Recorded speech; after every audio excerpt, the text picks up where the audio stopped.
Hello everyone, this is the part 3 of our review of the 50 pieces sketching and drawing set.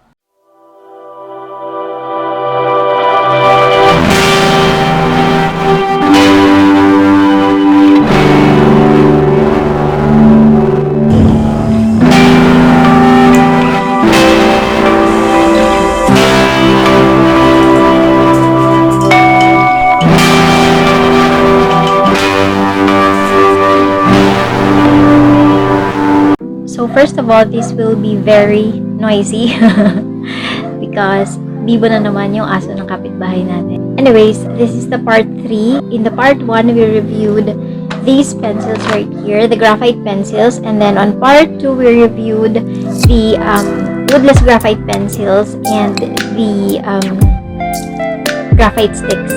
So this is the part 3 where I reviewed the charcoal pencils and charcoal sticks that are on this set together with the other items that are on this set for charcoal painting and charcoal drawing.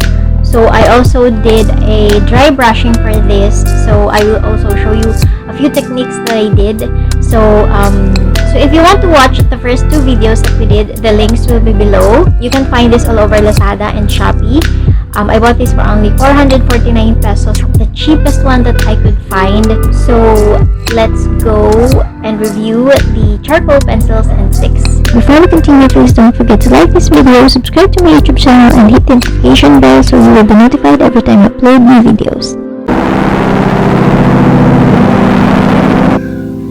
So I started with just sharpening my charcoal pencils because when you receive this set, the charcoal pencils are not sharpened, just like when you buy from other brands, from other stores.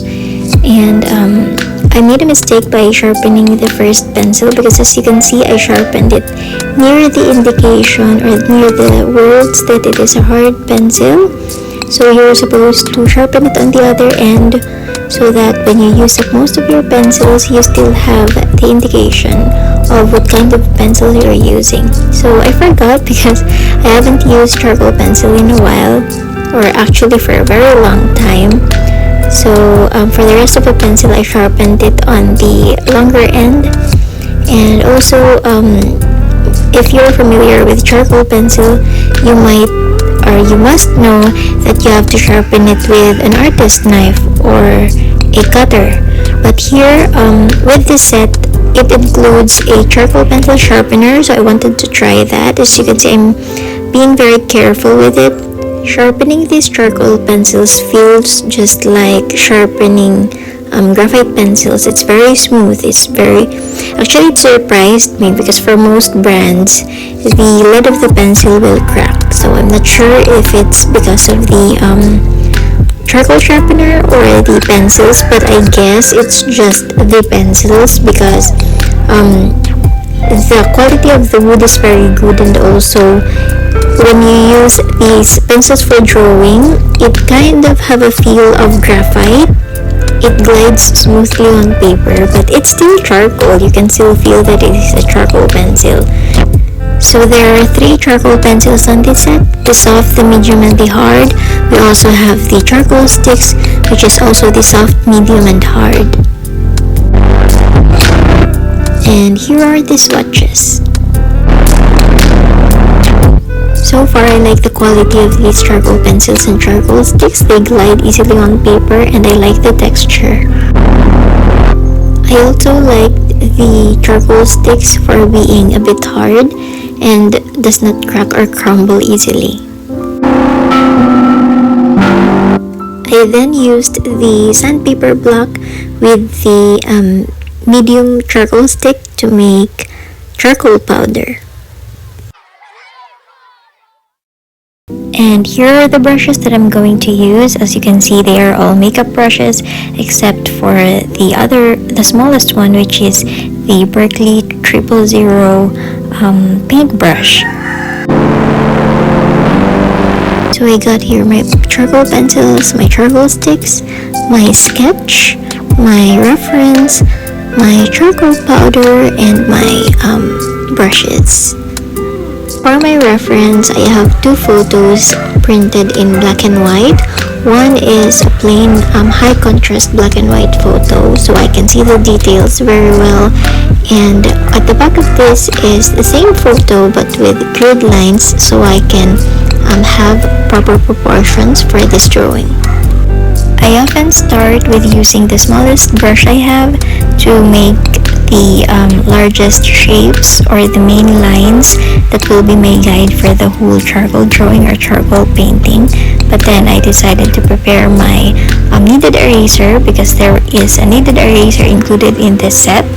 And as you can see here, I was opening it and I expected it to be actually super soft and sticky, but it was the opposite, which is not good because you can see how hard it is to mold or to pull apart when I'm used to using kneaded erasers that are easy and very soft to mold or knead.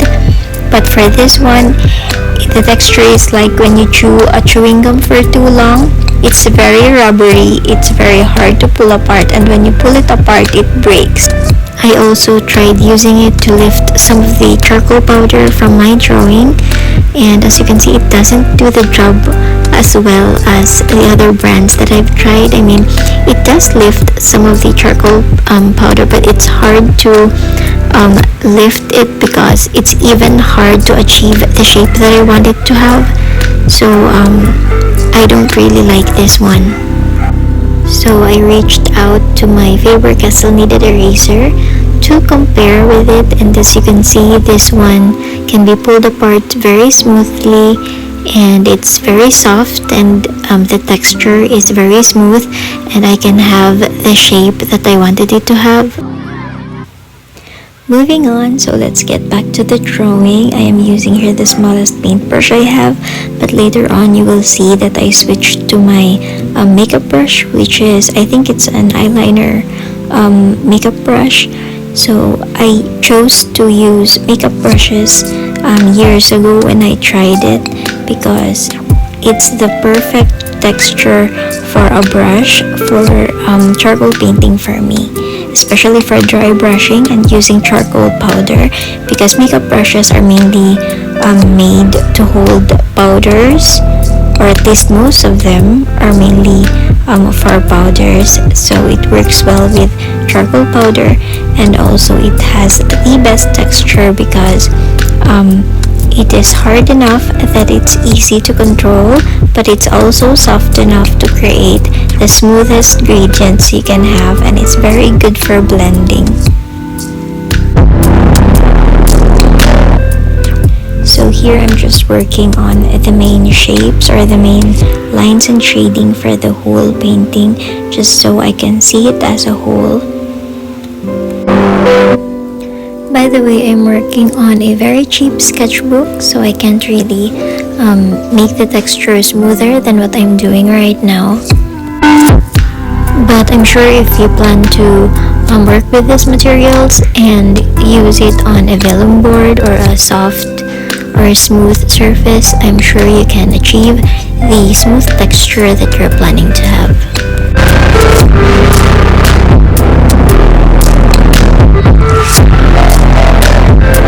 I then proceeded with adding details on this drawing. So I tried sharpening the charcoal pencil using the charcoal sharpener, and surprisingly it worked.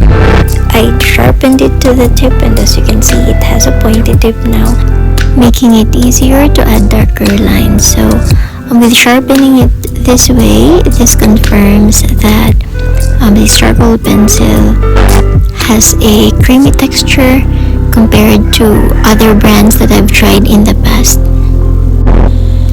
If you're familiar with charcoal pencils, you should know that you can't really sharpen it with a common sharpener if you're planning to sharpen it to the tip. But for this one, surprisingly, it didn't break, it didn't crumble, it sharpened very well.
For the large area, I plan to use the charcoal sticks, but then I remembered I have the willow sticks and I haven't used them yet. Not for shading, but for creating temporary lines. For those who are not familiar with willow charcoal sticks, they are these charcoal sticks in the form of real sticks, as in from the tree sticks, and they don't really create that dark line or dark shading, but you can darken it as dark as you want it to be, but when you smudge it or when you blend it out, it will lighten, and it really is a very lightweight charcoal. You can even feel it when you're using it for drawing. It crumbles easily, but it's very good for temporary lines because it's very lightweight, it's very easy to erase, and the pigment is just, it doesn't stick to the paper as much as a normal charcoal stick, to the point where you can just dust it off. I mean, some of the pigments will stick to the paper, but as you can see on the video, it really lightens. The dark pigment doesn't stick to the paper as much as other charcoal materials. I just shaded it this way so I can show you, but I don't really need to shade this part with the willow charcoal stick. That's why I went back to my normal charcoal stick to darken the area and blend it out with a brush. If you've watched a lot of charcoal artists, you would notice that most of them would work on a drawing by areas or by blocks. For example, they will work on a square part of their grid, or for example, they will start working on the eyes, and then they would make that really detailed, and then they would proceed to doing or drawing the nose or the lips. With me, I am more concerned with the overall look of the drawing, so I always start with a blurry shading of the whole face, and after that I would work on the outlines using my charcoal pencil to see the overall outline of the drawing, and after that I would proceed to working with the darkest shading. After working with those three, that is only when I would work with the details, and most of the time I would do the blending of the more detailed areas at the end before I do the touch-ups or the highlights.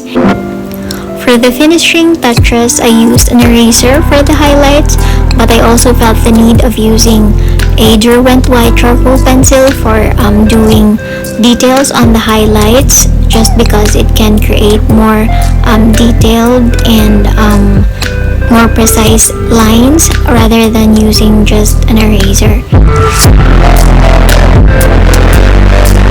Just a disclaimer, this is not the ideal way of drawing. This is just the approach that I've used, or the approach that I've been doing since I learned drawing and painting, and it works for me very well.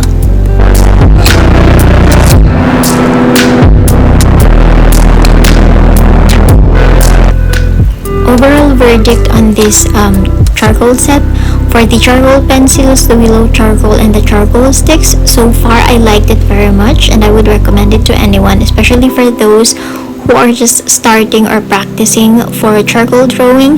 But I'm not sure if it works also well with commissions, because when you do commissions, it's given that you have to use the best quality of materials that you have, and since I've only used this for a few weeks, I'm really not sure how it would look over time, so it's still safer to use the high quality and long tested materials rather than using this one for paid commissions. And again, the quality is nice, it blends very well, it sharpens very well, it glides smoothly on paper and renders well, and it's cheap and affordable. And that's all for this video. Thank you for watching, and if you've enjoyed this video, don't forget to hit the thumbs up and subscribe to my YouTube channel so you'll be notified when I upload the next episode, which will be the review of the pastel pencils and pastel sticks that are also included in this set. Have a good day!